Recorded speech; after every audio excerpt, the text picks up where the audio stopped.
I used to belong to the 90% who couldn't be bothered even if it was easy. Guess how many people have a library card? Wisdom of the world available. Transform your life in any value amount you want. By the way, how much is a library card in Texas? Free. Here's what free is. Easy. I mean, it can't be any easier than free. Somebody says, well, would you bring it by? No. Wisdom of the world available. Transform your life spiritually, socially, personally, economically, and every other way. Teach you how to be rich and powerful and sophisticated and healthy, influential. How many people have a library card? Answer, 3%. 97% couldn't be bothered. Guy specializes in happy hour, but he doesn't have a card. And now readily and quickly blames the government and blames his company and blames policy and blames the pay scale. When if he only knew, if he joined the 3%, here's my advice to you today. Walk away from the 97%. Don't talk like they talk. Don't act like they act. Don't go where they go. Don't specialize in what they specialize in. Throw away the blame lists they cling to. Start you a new life. You say, well, is it as simple as getting a library card and join the 3%? And the answer is, of course. Of course. That's how easy this stuff is. This is so easy. It's so simple. It's not complex. You don't need a 2,000-year-old guru. You don't need multi-track affirmations. I'm telling you, don't. Affirmation without discipline is the beginning of delusion. Key. Don't let somebody sweep you into some contrary way to nature itself says, unless you labor. The miracle of the seed and the soil and the seasons and God and all the other stuff that's available, sunshine and rain, that's not available to you by affirmation. It is only available to you by labor. So labor well. Learn well. Discipline yourself well. And you can have all the treasures you want. This stuff's easy and simple. It's not ocean waves and seagulls. You don't have to move to Sedona where all the force fields come together. Let's teach our kids the simple ways to transform their health, number 1. Their economics, number 2. Their ability to communicate, number 3. Their life and treasure and lifestyle, number 4. Spirituality, number 5. And the list goes on and on. Let's not leave out any of the least of disciplines that encourage us to do the next one, to do the next one, to do the next one. First thing you know, this whole scenario for you is spinning up instead of out of control on the negative side. This is all you got to do. It's as simple as this. It's as simple as a start, committing yourself to life change. And once you start down this road, I promise you, you'll join the 10% and the 3%. Guess how many people can retire from the income of their own personal resources when it comes time to retire? Answer, 5%. In the most independent country in the world, 95% are dependent, 5% are independent. Take charge of your own retirement. I'm telling you, if you take charge of your own retirement through personal development and all these skills we've taught today, take charge of your own retirement, you can multiply it at least by 5, maybe by 10, maybe by 20, maybe by 100. Let the government take care of it, some company take care of it, you got to divide by 5. Take charge of your own life. Take charge of your own day. Take charge of your own conversation. Take charge of your own family. Take charge of your own possibilities. And learn these skills. Develop this kind of strategy. And I'm telling you, life will open up for you. Join the 3%. Join the 10%. Join the 5%. Walk away from the 95%. In our Leadership Weekend we teach. Find out what poor people read and don't read it. I'm telling you, don't talk like they talk. Lend a helping hand, but don't fall into their poor philosophical scenario. Don't blame what they blame. Don't use the excuses they use. It's called the language of the poor. Switch gears, switch language, switch ideas, switch strategy. Start with the simplest of disciplines. And don't bemean any of these disciplines. The smallest of disciplines starts the process of life change. And if you'll invest in this thing called discipline, you can have whatever you wish. It's called the beginning of a miracle.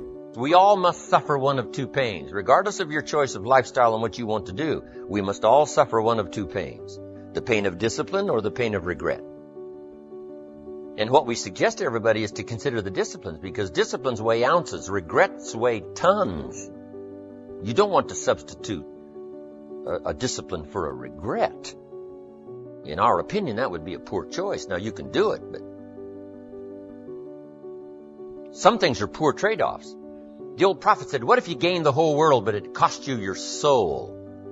Would that be worth it? And With a bit of intelligence, we say, no, that doesn't seem worth it. Even if you got the whole world, if you traded your soul, that experience would be so bitter and so awful and so devastating, it wouldn't be worth it. What if you got some gain by greed instead of legitimate ambition? I'm telling you, it might taste good up front, but it's going to turn bitter in the belly. Our world is and always will be a constant battle between the life of ease and its momentary rewards and a life of discipline and its far more significant rewards. Each has its own price, the price of discipline or the price of regret. We will pay one or the other. One of my key phrases for the whole day: disciplines work miracles. Disciplines work miracles. And here's the first piece that works miracles. Number one, do what you can. Do not let neglect grab you by the throat. Don't let neglect stall you on your path toward prosperity and health, being able to become powerful, influential, rich beyond wildest imagination. Don't neglect what you can do. If you can read, read. If you can change, change. If you can grow, grow. If you can take one step, take one step. Do not neglect to do whatever you can do at the moment. Of course, you can't run a multi-billion-dollar business today. Mark couldn't either 10 years ago. Mark couldn't either 5 years ago. But I'm telling you, today he can do it because step by step, year by year, he took on what he could do. He didn't neglect it. He did the meetings he could do. He made the calls he could make. He read the books he could read. He took the classes he could take. And step by step, he got himself ready. I'm telling you, do not neglect to do whatever you can do because it'll work miracles. Of personal development first, productivity second. Now, do what you can. Here's number two, do the best you can. If it's a foggy night and you can only see 100 feet, how can you see another 100 feet? Answer, walk the first 100 feet. Walk as far as you can see, and then you can see some more. And walk as far as you can see, and then you can see some more. So what you've picked up here, just do it as far as you can see it. And I promise you, if you'll execute as far as you can see it, you'll be able to see more. Do that, then you can see more. And finally, get in tune of doing the best you can. And you'll have the activity that'll develop the disciplines that will set this sail so that you can say, it doesn't matter how the wind blows. I'm prepared. For some people, they see discipline as sort of an ugly word. You know, don't talk to me about discipline. But what you must understand is discipline is a most incredible creative force. Discipline builds a career. Discipline develops good health. Discipline forms the most incredible marriage. Discipline puts together a friendship that won't quit forever. Discipline develops skills that can be magnified, and touch the world. Discipline opens up music. You can't have incredible music without discipline. In fact, we call them the disciplines. We call architecture and music, and we call playing an instrument. We call sculpturing. We call painting. We call writing, composing. We call those the disciplines. And the disciplines gives us the indication that, yes, it doesn't come except by discipline. But it also means that the discipline is the open door to the creative process to turn nothing into something and to turn imagination into reality. So here's what you must learn to do. Appreciate the disciplines and welcome the disciplines. Here's a good question to ask. What other discipline could I begin that would open up a whole new expression in my life of turning imagination into reality? Without discipline, there is no enterprise. Without discipline, there is no magnificent structure. Without discipline, there is no music. Without discipline, there is no health. Without discipline, there is no advantage. There is no future. So discipline is all when it comes to imagination, having something real, believing in it, and turning it into reality. The key to development is to be all that you can possibly be. I don't know what your talents are. I don't know what your skills are, but here's what I probably am right on, that you're behind on an accelerated effort toward your full development. I would suggest that. Now, for some of you, I know that's probably really not true. But even as I look at my own life, because, I'm tempted to procrastinate just like everybody else. I should have written 30 books by now. I've only written 4 or 5. I should have done a lot of things, but I haven't. I got distracted, and all of us, have these challenges. But what could I become? What could I become? I had one of my dearest friends. I've lost him. He died at age 53. One day, and he drank a little too much.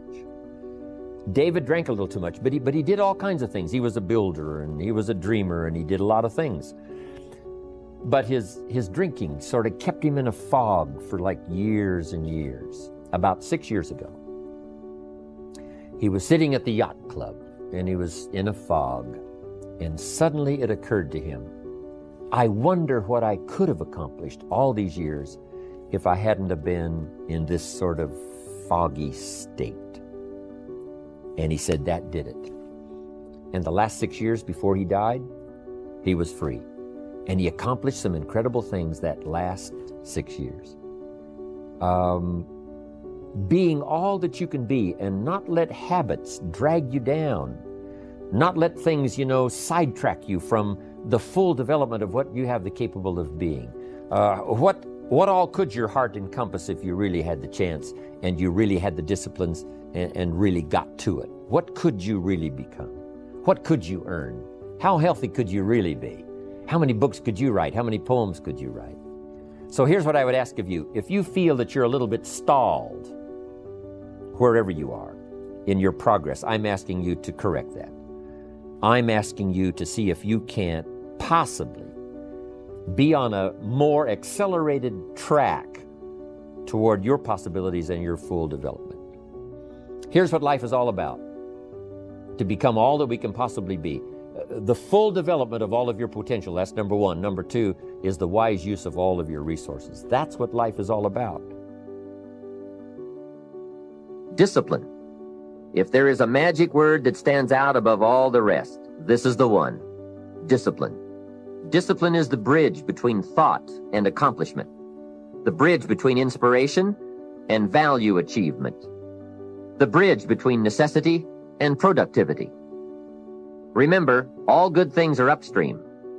The passing of time takes us a-drifting, and drifting only brings us the negative, the disastrous, the disappointment, and the failure. Failure is not a cataclysmic event. It is not generally the result of one major incident, but rather a long list of accumulated little failings. Failing in life is failing to think today, failing to act today, failing to care, to strive, to climb, to learn, to keep trying day by day. If your goal requires that you write 10 letters today and you write only 3, you are down 7 letters. If you want to make 5 calls and you only make 1, you are down 4 on calls. If your plan calls for saving $10 today and you save none, you're down $10 today. Now the danger is looking at an undisciplined day and concluding that no great harm has been done. It doesn't seem like such a bad day, but add up these days to make a year, and then add up those years to make a lifetime, and perhaps you can now see how repeating today's small failures can easily turn your life into a major disaster. Success, on the other hand, is just the same process in reverse. If you plan to make 10 calls and you end the day making 15, now you're up 5 calls. If you then get up a few on letters, move up the savings numbers, you can see what a massive difference it could make in a year, and what wealth and accomplishment awaits for a lifetime. Discipline is like a set of magic keys that unlocks all the doors of wealth, happiness, sophistication, culture, high self-esteem, pride, joy, accomplishment, satisfaction, and success. The first key to discipline is awareness of the need for and the value of discipline, and especially the discipline to make the changes. What will it take? What must I do? And what must I become to get all I want from my life? The second key is the willingness.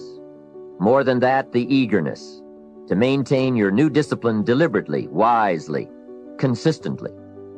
And the third key to discipline is the commitment to master the circumstances of your daily life, to see and harness the opportunities to make something of the sun and the rain, the good as well as what comes in the guise of misfortune.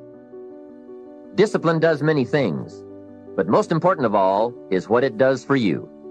It makes you feel better about yourself.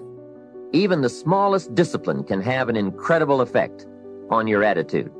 And the good feeling you get, that surging feeling of self-worth that comes from starting a new discipline, is almost as good as the feeling that comes from the accomplishment of the discipline. Second, a new discipline immediately alters your life direction. You don't change destinations immediately. That is yet to come. But you can change direction immediately. And direction is very important. Third, discipline cooperates with nature. Everything strives. It is a common life function. How tall will a tree grow? As tall as it can. Everything strives to become all it can possibly be. And that striving to become is what discipline is all about. Disciplining ourselves to fulfill our natural potential to become all that we can be. And finally, discipline attracts opportunity. Opportunity is always looking for ambition and skill in action. Discipline taps the unlimited power of commitment. The human will in action, driven by inspiration, enticed by desire, tempered by reason, guided by intelligence, can bring you to that high and lofty place called the good life. So start the new process. You can begin a new habit no matter how small it is. Small isn't important. Whether or not you start and whether or not you continue are all that is important. So to have a prosperous life, start a prosperity plan. To become wealthy, start a wealth plan. Remember, you don't have to be wealthy to have a wealth plan. A person with no means can have a rich plan. If you are ill, start a health plan. If you don't have energy, start an energy plan. If you don't feel good, start a feel-good plan. If you're not smart, start a smart plan. If you can't, start a can plan. If you haven't, start a have plan. Anyone can. Even a bad person can start hearing good messages and reading good books. Recognize that the start of the better life, the happy life, the wealthy life, is today. This is exciting. Both the process and the result can begin today. Start the new journey today. If you think of a new idea, today is the day to begin the discipline of putting that idea into action. Set this day up as a long, busy, exciting start for your new life. Get your first book for your new library today. Begin your new practice of setting goals today. Start clearing out a drawer of your new orderly desk today. Start eating an apple a day on your new health plan today. Put some money in your new investment for fortune account today. Start reading with intensity for your new wealth of mind plan today. Write a postponed letter today. Make a delayed telephone call today. Pick up your camera and take a picture of something to start your new treasury of photographs today. Get some momentum going on your new commitment to the better life. See how many activities you can pile on in this first day. Go all out. Break away from the negative downward pull of gravity. Start the thrusters going. Prove to yourself that waiting is over, hoping is past, and that faith and action have now taken charge. It's a new day, a new beginning for your new life. With discipline, you can't believe the list of positive moves you can make in the first day of your new beginning. Here's the time to act. When the idea is hot and the emotion is strong. That's the time to act. You say, Mr. Rohn, I'd like to have a library like yours. See, if you feel strong about that, What you got to do is get the first book and then get the second book. Before the feeling passes and before the idea gets dim, action pronto, action immediate, action as soon as possible. Because if you don't, here's what happens. We call it the law of diminishing intent. We intend to when the idea strikes us. We intend to when the emotion is high. But now if you don't translate that into action fairly soon, now the intent starts to diminish. And a month from now it's cold. A year from now, can't be found. So act. Set up a discipline when the emotions are high and the idea is strong and clear and powerful. That's the time to set up the discipline. Somebody talks about good health and you're stirred. Say, right, I need to get a book on nutrition. Get the book before the idea passes and before the emotion gets cold. Go for the book. Start the library. Start the process. Fall on the floor. Do some push-ups. Action. Got to take action. Otherwise, the wisdom is wasted. Otherwise, the emotion soon passes. Unless you put it into a disciplined activity. Capture it. Disciplines is called how to capture the emotion and how to capture the wisdom and translate it into equity. Disciplines.